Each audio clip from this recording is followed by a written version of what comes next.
Kantara chapter 1 సినిమాతో మరో block buster ని తన ఖాతాలో తీసుకున్నాడు Kannada star Rishab Shetty. Devotional concept తో ఆడియన్స్ ని ఒక రేంజ్ లో మిస్మరైజ్ చేసింది ఈ సినిమా. కేవలం ఫస్ట్ వీక్ లోనే 500 కోట్లకు పైగా వసూలు సాధించి ఈ సినిమా సరికొత్త రికార్డులు క్రియేట్ చేసింది. ప్రెజెంట్ ఈ సినిమాకి ఒక రేంజ్ లో రెస్పాన్స్ వస్తుంది. ఈ సినిమా తర్వాత రిషబ్ శెట్టి చేయబోయే సినిమా పైన ఒక క్రేజీ న్యూస్ సోషల్ మీడియాలో వైరల్ అవుతుంది. అదంతా తెలుసుకునే ముందు హాయ్ హలో నమస్తే, welcome to our channel cinema talks. First time మన ఛానల్ చూస్తుంటే దయచేసి సబ్స్క్రైబ్ చేసుకోండి.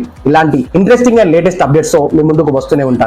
జై హనుమాన్. హనుమాన్ సినిమాతో బ్లాక్ బస్టర్ హిట్ అందుకున్న ప్రశాంత్ వర్మ ఈ సినిమాని తెరకెక్కించబోతున్నాడు. దీనికి సంబంధించిన అఫీషియల్ అనౌన్స్మెంట్, రిషబ్ శెట్టి హనుమంతుడిగా ఫస్ట్ లుక్ ని కూడా విడుదల చేశారు మేకర్స్. ఆ ఫస్ట్ లుక్ సినిమా పైన ఒక రేంజ్ లో ఎక్స్పెక్టేషన్ క్రియేట్ చేసింది. అప్పటి నుంచి ఈ సినిమా ఎప్పుడెప్పుడు చూద్దామని ఆడియన్స్ ఈగర్ గా వెయిట్ చేస్తున్నారు. కాకపోతే తాజాగా జై హనుమాన్ మీద రిషబ్ శెట్టి చేసిన కామెంట్స్ చూస్తుంటే అవాక్ అవుతున్నారు ఆడియన్స్. ఈ సినిమాకి సంబంధించి రీసెంట్ గా రిషబ్ శెట్టి మాట్లాడుతూ జై హనుమాన్ సినిమాకి సంబంధించిన రెగ్యులర్ షూటింగ్ జనవరిలో ప్రారంభం కాబోతున్నట్టు చెప్పుకొచ్చాడు. ఈ కామెంట్ విన్న ఆడియన్స్ అందరూ ఒక్కసారిగా అవాక్కయ్యారు. అదేంటి, జై హనుమాన్ సినిమా స్టార్ట్ అయ్యి ఇప్పటికి 1 year కావస్తుంది కదా, ఇప్పటికి ఇంకా రెగ్యులర్ షూటింగ్ స్టార్ట్ కాలేదా, ఏంటి ప్రశాంత్ వర్మ ఇది, త్వరలో సినిమా రాబోతున్నట్టు మేము వెయిట్ చేస్తుంటే ఇంకా నువ్వు సినిమా షూటింగ్ నే స్టార్ట్ చేయలేదా అంటూ కామెంట్ చేస్తున్నారు. ప్రెసెంట్ రిషబ్ శెట్టి చేసిన కామెంట్స్ పరంగా చూసుకుంటే జనవరిలో రెగ్యులర్ షూటింగ్ స్టార్ట్ కాబోతుందట. దాదాపు 3 నెలల పాటు ఈ సినిమాకి సంబంధించిన టాకీ పార్ట్ ని కంప్లీట్ చేసి 2026 ఎండింగ్ లో ఈ సినిమాని ప్రేక్షకుల ముందుకు తీసుకురాబోతున్నారట.